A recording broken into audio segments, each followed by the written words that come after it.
have some very exciting news. Um, to tell you the truth, I don't even know what's better. We've gotten some very good things in real SIM control lately. I'm specifically talking about the ability that they put into the product to add our own custom keywords. And so that's pretty good. That's very exciting. That's something that, it goes along with what I've been asking for a very long time. Um, so, when I started all this crusade about allowing us to change all the custom commands or data refs, for all the parameters, yeah, so, when that started, it was mostly a personal thing, because I had the need for that.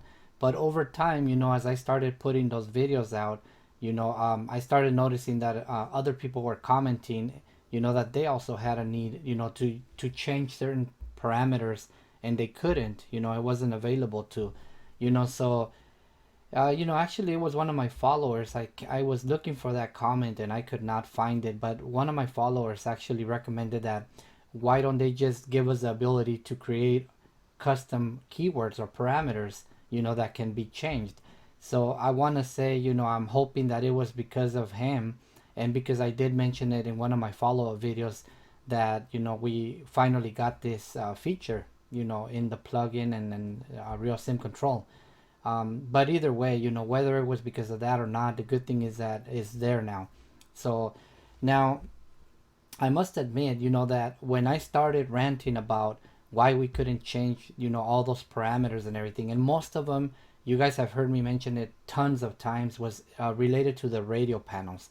So anything to do with the nav, the com, the ADF panel, the DME, the transponder, and I believe, like I mentioned before, I think all of the GPS things, most of them you could change, but I think I remember one time I was trying to change something to use with a GTN 750 and I couldn't change it. But regardless, so as I was saying, mostly that was something that I wasn't aware of the full implications of doing something like that.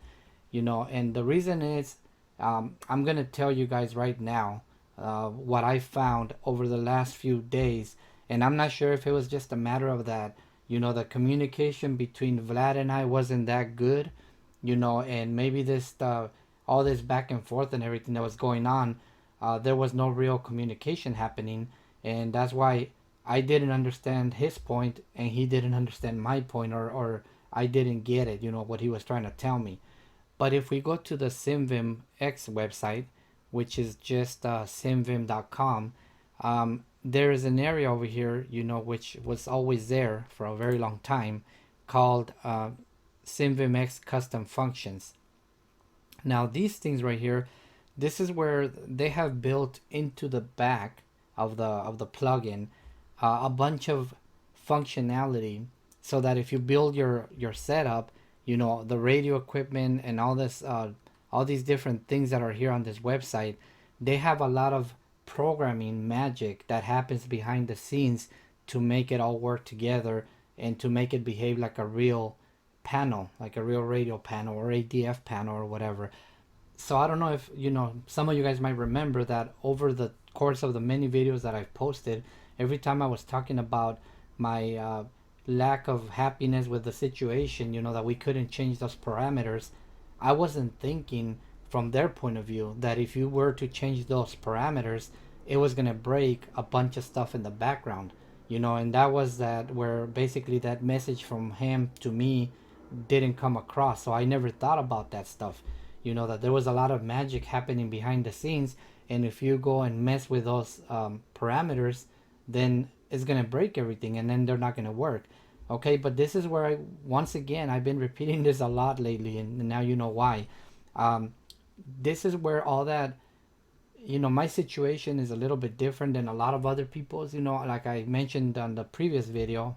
um, I'm not building an entire cockpit right now, not even a small Cessna 172 cockpit. So, sometimes I just needed one button or two buttons from each panel so that I can just have the ability to push them without having to use the mouse. And I didn't want to have the full radio stack or whatever built. And I actually still fly with the virtual, cockpit in my monitor. So I still needed just a few buttons, but I still wanted to see the results of pushing those buttons on the monitor, not in an actual instrument outside. You know, and as many as of you guys know already, I built that ADF panel during all this discourse, going on, specifically to prove that it still wasn't working for me. But once again, the Cessna 172 is a very peculiar airplane that I've been using. That it basically seems like nothing wants to work with the default assignments. So that's the reason why I was on this freaking crusade for all this time. So anyways, so that was their reason for basically not wanting to allow us to change them, right? But I got the news a couple of days ago, and I really hope that I'm okay sharing this. And if I understood the emails correctly, I think I am. And either way, people are gonna start finding out because they're gonna start going to the website, and they might accidentally find out, or maybe Vlad is gonna write something about that in the website. So he basically told me that he unlocked all the data refs, all the parameters or keywords that couldn't be changed before. They're unlocked now, so we could change them now. Because I think what happened was he didn't want people to start making custom keywords, for the ADF panel, for the radio, for the transponder, and all that. So I guess instead of people just making duplicates again, he basically just figured, what, just might as well let you guys change them. But there is one caveat to all this. We need to be very aware that if you do change them, I think what he's gonna want to say is that he only recommends that you change them if you're flying with a virtual cockpit in your monitor, the way I do. If you are actually building an entire cockpit setup, I would say that he would not recommend that you change them, because it's gonna probably break, the radio panel or the ADF panel, whatever it is that you have built, and then you're going to be unhappy because it doesn't work. So that's very important to keep in mind. All right, so now if we go to the Real Sim Control website, I'm going to show you guys here just a little something. So I actually built myself a little configuration file earlier today, where I put a bunch of the keywords that I have been trying to change for the last year and a half almost, that I couldn't change because it wasn't allowed, right? And so I built myself this little configuration file just so I can show you guys this. So now if we go to the aircraft conversions and we go to the converter, just the way I showed you on the previous video, and if you log in, now let's say I wanted to edit the conversion that I had started for my airfoil lab Cessna 172. So if I go ahead and open up that, just so I can open something, I opened that and it shows the 6 of them that I had changed in the previous video, the very long 40-minute video. So now if we go and try to add more parameters to it, we go and we can open that configuration file that I just made. Now you can see that all of them are available to change, which before none of them would be available. But notice that they're all blue, they're a different color. Normally, all the text for all the parameters that you wanted to change were all black.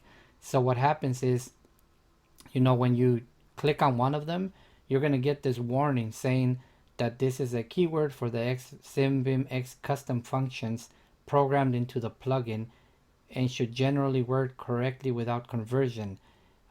You can convert it if you make sure that the system really does not work without conversion in this plane model, or if you don't intend to build a real device or use the Simvim panel program, but want to simply control the virtual on-screen instruments. So this is basically what I need, and this is basically what I hope some of you guys also need if you don't plan on building an entire cockpit or an entire instrument panel, So it's good, so this is what I've been asking, and it's so good to finally have it. So you go ahead and close that warning, and then you can go ahead and change what you want to change, and that's pretty much it. Now once again, I'm gonna reiterate it again, you only need to do these custom conversions if it doesn't work by default. I've been saying it so many times in the last few days, but yeah, I guess they had the reasons for not wanting us to change them and everything. But um, I want you guys to do me a favor. If you guys have been one of the people that have commented in my videos, over the last year or so, that you also kind of wanted this functionality and that you were, hoping that we can do something like this, not only with changing all the parameters for the uh, radio panels and all that, but also for the one of the custom keywords, that now we can basically make our own for any parameters or keywords that are not in the database. And I'm going to talk more about that when I make that video about custom keywords. So I'm not going to say too much about it right now, but there is going to be more. All right, so well, the favor I wanted to ask you guys was that if you think this is going to be something that benefits you, or if you also been hoping that we get this functionality, I want you to please write to them, go to the website, write them an email, or whatever you want to do, or maybe even just in the comments. But I would probably suggest that you write to them directly, or if you're a supporter on Patreon on Boosty, let them know, that you are very happy that this has happened, and you appreciate that very much. I know that it's gonna, in some sort of way, it's probably gonna cause them more work, because of this. I'm pretty sure that a lot of the things that I've been complaining about have been causing them more work. But I'm really glad and happy to see that, that all my complaining has paid off, and that they are, listening to the people who are using their product. And I want to tell Vlad directly, if he sees this video and happens to listen to the very end, that, sorry for any trouble that I've caused you over the last year and a half, for all the heartaches and mental anguish, the way kind of like what I was feeling. But I really do feel overall that this is really good for your program and your plugin and everything. And I really do think that this extra functionality is going to actually make it much, much better, and it's going to make it even that much better than the other products that I didn't want to use anyways. But now with things like this, I'm going to want to use them even less. All right, so well, thank you guys for watching. I hope that this video gave you some good news the way it gave me, and I'll see you on the next one.